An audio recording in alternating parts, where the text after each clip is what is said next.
kaya mga anak? Uy, kamusta tay? Gutom na ako tay, mano po. Mano po tayo? Anong ulam natin ngayon tay? Siyempre naman, yung paborito ng Jollibee. Oh, Jollibee Sarap kuya! naman. Uy, salamat tay! Okay yun. Boss! Chicken Joy! Yung fries. Ang dalawa lang to tay, isa yung sa'yo. Okay lang yun. Kumain naman na ako kanina. Totoo ba tay?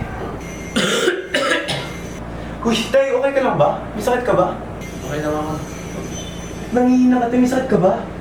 Okay lang ako. Kumain na kayo. Sige, kain na tayo kuya.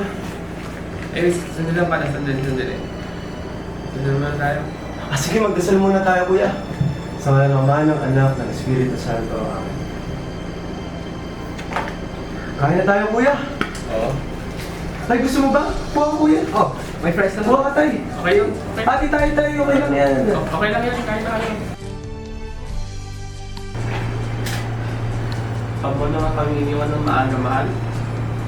Sana sinamahan mo ko na palakihin yung mga anak natin. Tay. Tay? Tay, kamusta ka? Okay ka lang ba tay? Tay, ba't niiyak ka? Mahal po tay.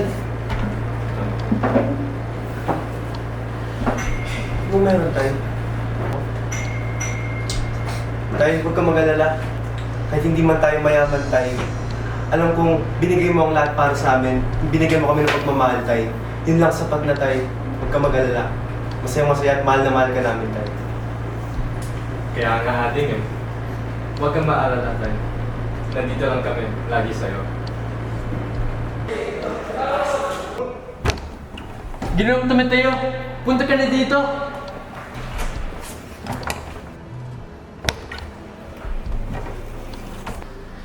Ay po, Doc. Upo ka muna. Ginoong Timoteo, meron akong masamang balita para sa inyo. Ano ba yun, Doc?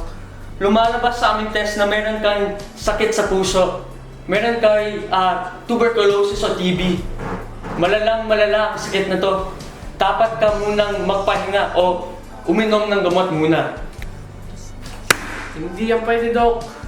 Sa akin lang, umaasa yung mga anak ko eh. Kailangan kang gumaling para sa anak mo.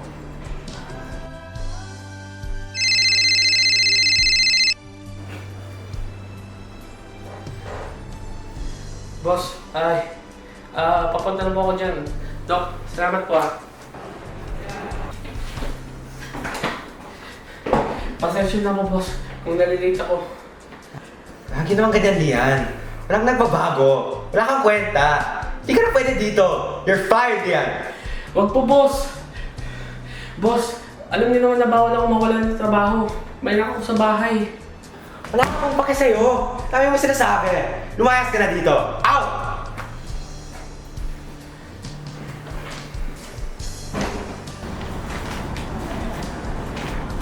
Ano naman to, Ken? Pagsak ka na naman. Sorry, boss. Sorry, sir. Ken, ba't hindi ka kumakain? Kaya mo to. Kailangan mo yan. Kuya, wala akong gana. Ayokong kumain. Kung ayaw ko kumain, kuya, ayaw ko kumain. Hindi, ano na kung magkasikit ka? Kuya, bakit pa ulit-ulit ka ba? Ayaw ko nga kumain eh. Huwag kang umasang ikaw si tatay, kuya. Dahil hindi ikaw si tatay. Simula nung iwanan niya tayo, wala nang pake sa sarili ko. Naintindihan naman kita, Ken. Pero sana man, huwag magpabayaan ng sarili mo. Ano to? Ito ba yung report card mo?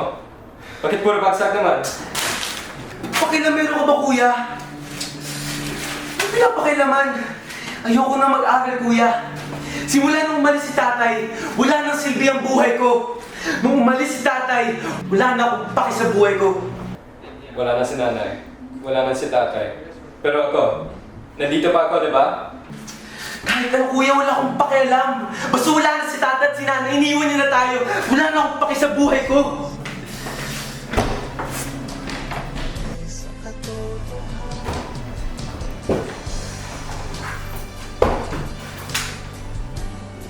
Tay? Tay, ano ba nangyari? Nak, patawarin niyo ako kung dito na ako.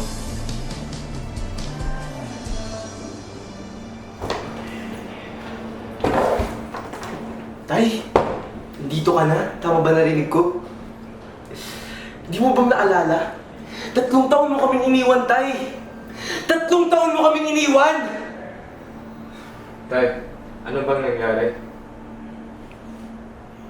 Ano ba nangyari, Tay? Sa 3 taon iniwan mo kami?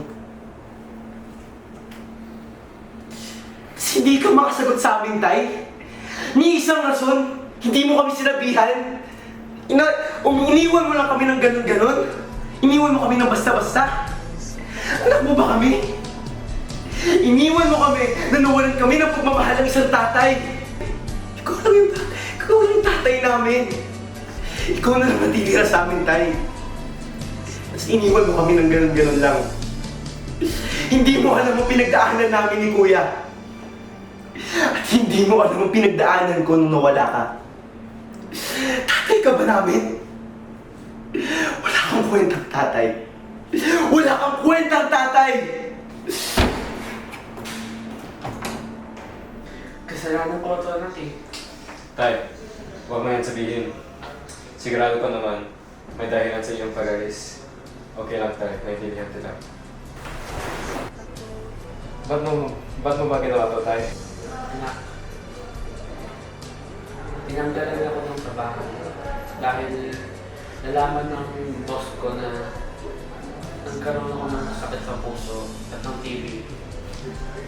Kaya pumunta muna ako ng ibang bansa ng ilang taon para masuportahan ka nila yung dalawa. Bakit ngayon mo lang sinabi to? Patawarin mo ako, anak. Ayoko makita kayong mahirapan. Gusto ko kayong protektahan sa kahirapan. Hindi ka dapat ihingi ng tawad. Okay lang, mahal naman kita. Pero, kailangan malaman ni Ken ng totoo.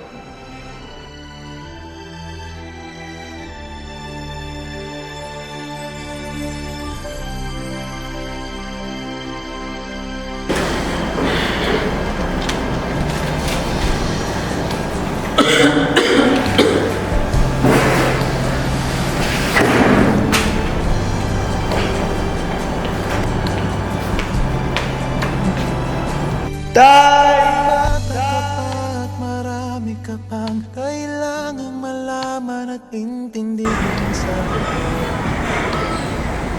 Kuya, Patay na si Tatay Ken! ano? Patay na si tatay? Pumunta ka na dito, kahit nakita mo naman si Tatay kahit sa huling sandali niya.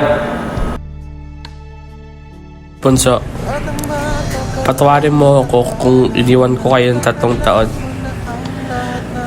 Araw-araw ko kayong iniisip at walang araw na hindi kayo namimiss.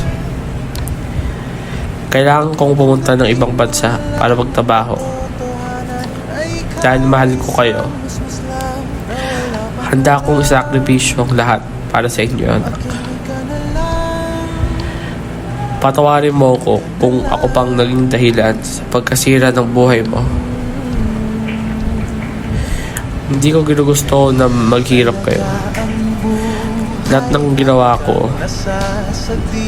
para sa inyong kinabukasan. Mahal na mahal ko kayo, Ken. Patawarin mo ako. At sana, mapatawad mo rin ang sarili mo. at malaman ng maaga ang gusto sa Maligayang araw sa inyong lahat. Ang araw na ito ay hindi lamang ang tagumpay ko, kundi tagumpay ng ating mga pamilya. Hindi ako nag-iisa. Ang kanilang mga sakripisyo, ang kanilang walang awang suporta, at ang kanilang pagmamahal ang naging lakas at inspirasyon ko. Kung may isang bagay akong natutunan sa buhay ko, yun ay ang mahalin natin ang ating mga pamilya. Tay, kahit wala ka dito, sana naririnig mo ako. Salamat sa walang awang suporta at ng iyong sakripisyo. pagmamahal. Patawad. Patawad, Tay, kung palagi kitang sinasagot. Kung hindi kita naunawaan. Patawad, Tay, dahil hindi ko kayo nakasama nung nawala kayo. Pero sa lahat ng nangyari, Tay, alam mong mahal na mahal kita. Maraming salamat at magandang umaga sa inyong lahat. Magitan, imulat ang isipan sa mga kulay ng buhay.